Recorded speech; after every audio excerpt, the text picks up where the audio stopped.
Just keep this in mind. They're playing our CDs when you're not home. They're playing my tapes in your own car, in the tape deck. And I'm influencing your children. So to those of you out there who are still working against equal rights, we have a message for you. You think we're sinful? You fight against our rights. You say we all lead lives you can't respect. But you're just frightened. You think that we'll corrupt your kids if our agenda goes unchecked. Funny, just this once, you're correct. We have never invested as much in public education as we should have because we've always had kind of a private notion of children. Your kid is yours and totally your responsibility. We haven't had a very collective notion of these are our children. So part of it is we have to break through our kind of private idea that kids belong to their parents or kids belong to their families and recognize that kids belong to whole communities. Many parents have stated to us this week that we work for them, the taxpayers. This is a misconception. And so I'd like to take a moment to explain. And we were, yes, elected by you to make decisions for your families, but based on the information we receive from the district and not because of public opinion. But like Jen said, that's to do what you want us to do. That's not our job. Hey YouTube kids, I'm Lil Nas X. I'm a rapper, singer, songwriter, and sometimes I'm a cowboy. And just like you, I love to learn new things.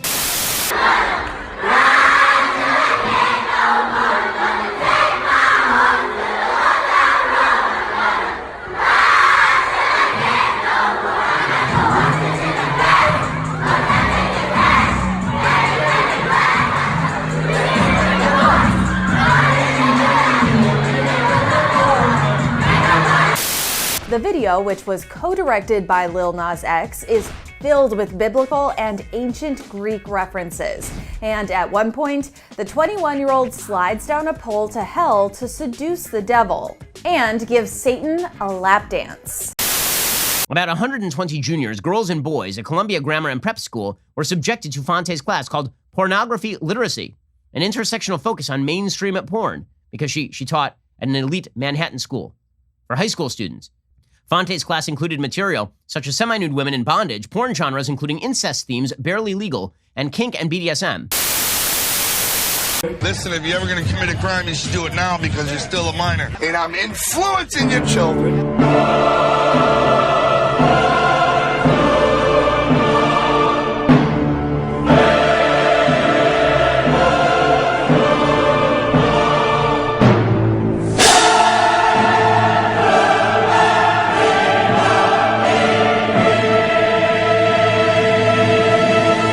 It was Vladimir Lenin, founder of the Russian Communist Party, who famously said, "Give me just one generation of youth and I'll transform the world."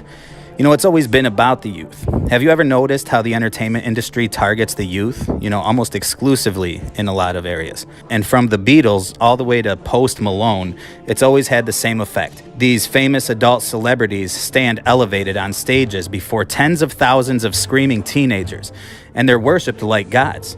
You know, and what is the root word of celebrity? Celeb, you know, as in to celebrate. They are celebrated people. Let me say that again, celebrated people. These people that you're looking at right now, at least according to our society, are supposed to be respected and admired. But here's an important distinction. These people are not on these stages because the world celebrates them. No, it's that the world celebrates them because they're the people that are on the stage. And, you know, as far as the kids are concerned, all they want to do is just fit in and be accepted. You know, they're not creating this culture. No, the attitudes and behaviors that we see demonstrated by the youth is actually just a direct reflection of the influence that this trash has had on them. And while it is true that it's the parents who bear the responsibility to protect their children from these terrible influences, in these last days, it's becoming increasingly more difficult to shelter your children from this propaganda. I mean, the bus driver will be playing this music as they drive to school. The bus will then pass by numerous billboards, you know, and advertisements promoting sex, drugs, and rock and roll. And then at school, all the kids are going to be talking about it. And then the school is going to send your kid home with a whole bunch of homework to do so that they're too busy to spend any quality time with you. And so now, instead of your child learning the values and knowledge that you might regard as important throughout the week, he or she will instead be subjected to the state-approved curriculum, you know, at a government-funded building that a big school bus will literally drive them to, which might include things like, hey kids, did you know that you could buy condoms at any age? Or did you know that you don't need your parents' permission to have an abortion? And so even at school, the teachers are just regurgitating the same narrative that the kids are already hearing from their favorite pop stars, you know, and on YouTube and their favorite cartoons and TV programs and the whole entertainment industry. And so when will you people realize that this whole system is working in concert against God and against you? It's becoming inescapable. And I keep thinking about this new normal that we keep hearing about.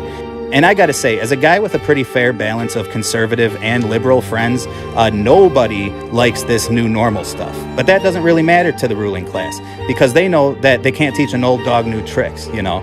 And besides, we're all gonna die off within the next 50 years anyways. No, it's the youth. The new normal is for the youth, you know, because they grew up in these conditions, so they're used to it. They're gonna be used to it. This world is all they've known. And that's the type of society that the ruling class really needs to fully push this agenda forward. Because 20 years from now, when the kids of today are the ones in charge and running things, and President Biden and President Trump are long gone, all this insane stuff that we're going through right now will just be another chapter in the history books. But all of the changes that have been made, and the restrictions that have been imposed, and the laws that have been passed, these things will remain. And so it's not hyperbole to say that they are coming for the kids. And not only are they coming for your kids, but they're doing this right inside of your own living room, you know, because whatever you're doing, despite the virtues and values that you're attempting to instill into your children, you know, we got to just accept and understand what we're up against here. Because the reality is that the youth of today have inherited a world that surrounds them with digital screens that just constantly broadcast and push propaganda on them. You know, and all this propaganda is dressed up and disguised as popular trends and what's cool and what's hip, you know, so the kids go along with it to be accepted. And so, yeah, they really are targeting your kids. I guess the question is, who's going to stand in their way?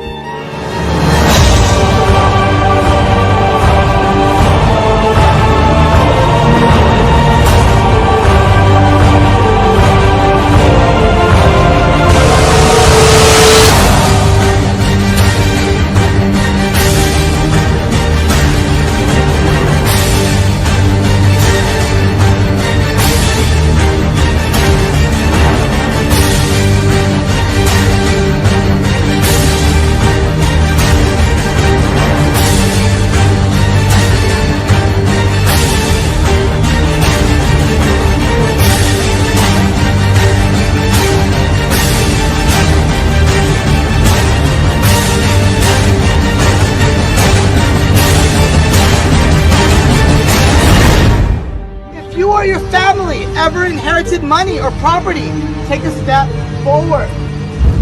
Of course. Related to your race, ethnicity, gender, appearance, or sexual orientation.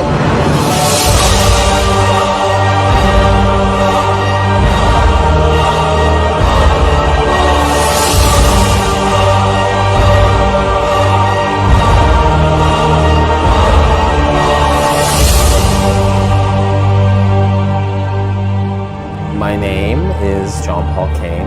I am a school teacher, currently teaching kindergarten. Oh, I'm also a drag performer.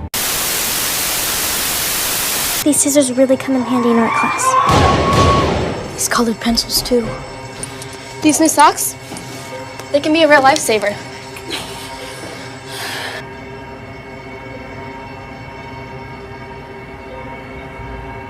I finally got my own phone to stay in touch with my mom.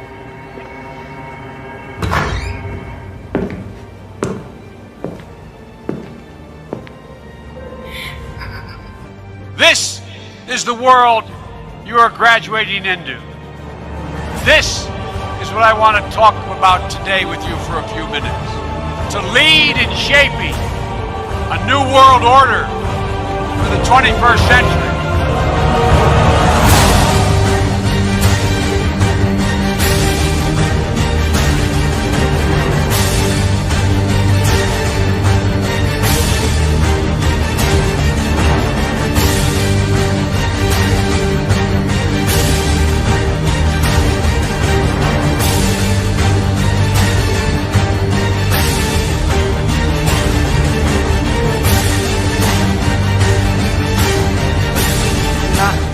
because of public opinion.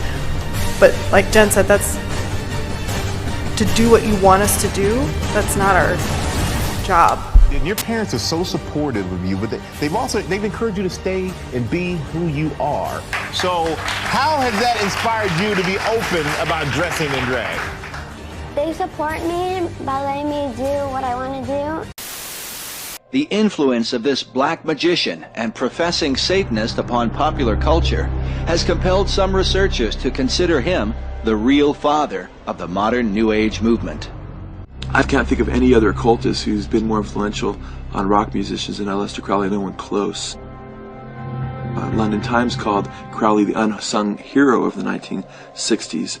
In fact, if you look at the 1960s counterculture leaders, John Lennon, he said his whole philosophy was, and he quoting Aleister Crowley's axiom, "Do what thou wilt," was the whole Beatles philosophy, he said in his interviews before his death was, "Do what thou willst." And they put their heroes up on Sgt. Pepper's Lonely Hearts Club Band album, and who did they place there?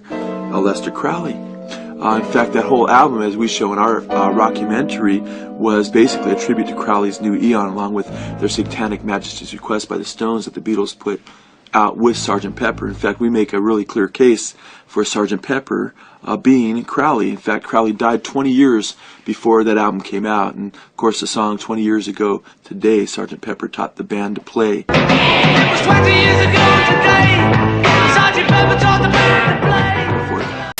Well, I've been an admirer of Aleister Crowley. I think that I'm carrying on much of the work that he started over 100 years ago, and I think the 60s themselves. You know, Crowley said he was in favor of finding your own self and do what thou wilt shall be the whole of the law. Jimmy Page on magic. My house used to belong to Aleister Crowley. I knew that when I moved in. Magic is very important, if people can go through it. I think Crowley is completely relevant to today. We're still seeking for truth. The search goes on, said Jimmy Page. Jimmy Page was now seriously obsessed with Crowley's work. Page allegedly got the band, -1, to join in an ancient ceremony. John Paul Jones was either skeptical enough or learned enough to stay far away from this idea. The first evidence of this pact showed up on Led Zeppelin 3, written into the vinyl with "So Mote It Be" on one side and "Do What Thou Wilt" on the other.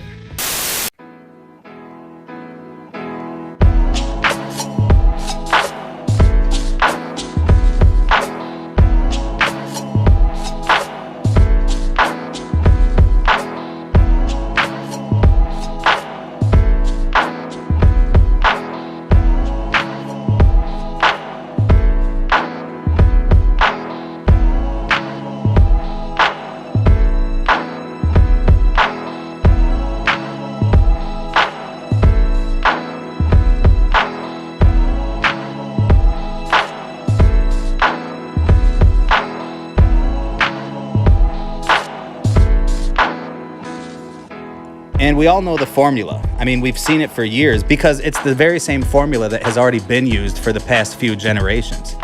And the formula is that you use celebrated people or celebrities to indoctrinate the kids, to work as mouthpieces for the people that are actually behind the agenda. Because if people like Ted Turner, you know, and Bill Gates and George Soros were to try to get on a stage and influence the youth, that wouldn't work. You know, so instead they speak their messages through the mouths of these attractive and talented young celebrities. That's who they put on the stages. That's who the kids respond to. And they continue to use this approach, you know, because it works. Because every machine shop that I've worked at over the last decade has been filled with a bunch of old dudes that are still just listening to all their favorite classic rock songs on repeat. You know, and they talk about the Beatles and Led Zeppelin and Leonard Skinner. And even pushing the age of 50 or 60, you know, these guys are still enchanted by these bands that influenced them back when they were young, you know. In fact, I remember watching Joe Schimmel's classic expose on the music industry called "They Sold Their Souls for Rock and Roll." And I remember hearing some guy make the statement that back in the 60s, whenever the members of the Beatles would adopt a new hairstyle, it would immediately become like the new style for the youth. And everybody in the streets would suddenly be rocking that same style. Actually, I'll just find that clip. grew up with them. They helped us grow up. They got me arrested 3 or 4 times. I think they did a lot for society. Those songs are in my memory banks I think they're actually my genetic material. All-time favorite musical group? Beatles. If they dressed a certain way, everybody wanted to be like that. When the Beatles got long hair, I got long hair. The fact that my mother didn't like it was an enormous part of its appeal. And so this is a classic model of indoctrination. It's the gradual degradation. I mean, you're probably familiar with the history that when Elvis Presley was popular, there was a major controversy over whether television stations should be permitted to show his dance moves, which were apparently deemed to be sexually inappropriate because he would gyrate his hips, And you fast forward 10 years and now there's songs on the radio with lyrics that are describing sex and drugs. But back then they would still have to kind of veil it in some form of poetry. But by the 90s, almost all the popular songs were explicitly about sex and drugs, or just about being depressed, with most of the stars being suicidal drug addicts. And meanwhile, over in the cities, gangster rap was taking over the airwaves, and people like Tupac Shakur and Chris Wallace, aka the Notorious B.I.G., and all these other self-serving rap stars were dominating the industry, performing massive shows for sold-out crowds of teenagers who would hang on every obscene words that these clowns had to say. I mean, the influence that this stuff has on our culture is ridiculous. And I know that that's a true statement because I remember the influence that it had on me. And a lot of you might not know this, but I spent almost 2 decades pursuing a career in secular music, with some small successes. That's me there, trying to influence crowds of hundreds with the very same message that had influenced me. But my experience as a struggling music artist is a topic for another video, and I don't want to stray too far from the plot of this series, but I just can't help but to reflect on my own experience with indoctrination and how dramatically my life was affected by it. Because in my generation, it was Eminem and Blink-182 and that whole era of obnoxious music. And I remember idolizing my favorite musicians with a godlike level of respect. I remember seeing this group called Head PE play a show when I was like 15. And I remember admiring the members of the band like they were just so special and so cool. And the singer/rapper guy was decked out in all these flamboyant clothes. And I was just starstruck, by how cool he was. And I jumped around and I pounded my fist in approval as he rapped and sang about not giving an F word, or getting laid and getting wasted. And pretty much all the songs were just arrogant messages about being a selfish idiot, but there I was banging my head, screaming for more. And meanwhile, I had these wonderful parents at home who loved me and who care about me and who invested in my future, and they're telling me all these things to beware of and virtues to adopt and all the morals and actual wisdom that a child needs, and they're teaching me from the Bible and taking me to church. But I thought that my parents were overbearing and ignorant, they didn't know what this world is really like. They didn't know what I was going through because times had changed, and they were old and out of touch. But then you got this other adult who's also trying to influence me.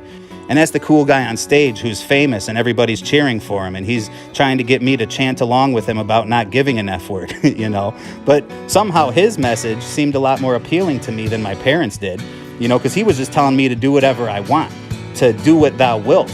And do what thou wilt is the great overarching philosophy that this new normal is hinged on. It's all about your identity and your classifications and your social preferences, and just be yourself and do your thing and get yours and do you, and do it your own way and blah, blah, blah.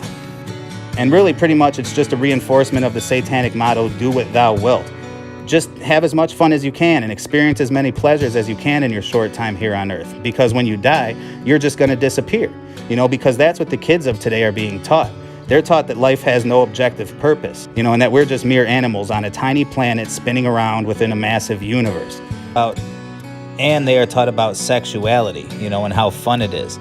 And they watch these videos and demonstrations that previous generations would have considered pornographic. But I guess in 2021, we've already long since come to accept this type of so-called education. And not only are they conducting these hedonistic sex ed courses, but they're promoting it as a good and normal thing. And that it should never be repressed, because it's totally normal. Just do it safely. And here, take a free condom. But you know what I mean? And just watch the way that public education will follow in direct succession behind the media and the entertainment industry. Because the teachers, obviously, are not all members of elitist secret societies, who are knowingly participating in a manufactured agenda to indoctrinate the youth with a godless worldview. No, the teachers themselves are indoctrinated by the same propaganda that they teach, and that's the larger point, that this has been a procession, it's been a gradual progression, through the incremental corruption of generation after generation.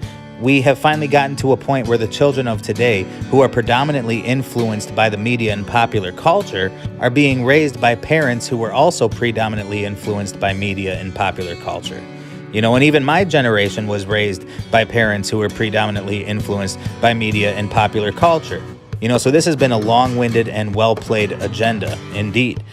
Because now the kids are fully adapted to an existence that relies on media and popular culture to define one's social status. And we've built a technological prison around ourselves that will be inherited by this upcoming generation. And trust me, they're ready to accept those keys, because they have been trained to excel in this new world order. And then while we, as the grown-ups and the parents, are too busy being distracted by the bells and the whistles and the glitz and the glamour and the sex and the drugs and the rock and roll that we're constantly bombarded with, and all of this provocative entertainment that surrounds us, we seem to be forgetting that our precious little kids, who are so innocent and so impressionable, and so trusting and so curious, that our kids are falling victim to these same distractions. And as a father of 5, I can tell you, I can confirm the old cliche that they really do grow up too fast. They grow up so fast. And we cannot allow this fallen world to swallow up our children. And we need to be vigilant, because I know it's hard to believe, but we are witnessing a war on kids.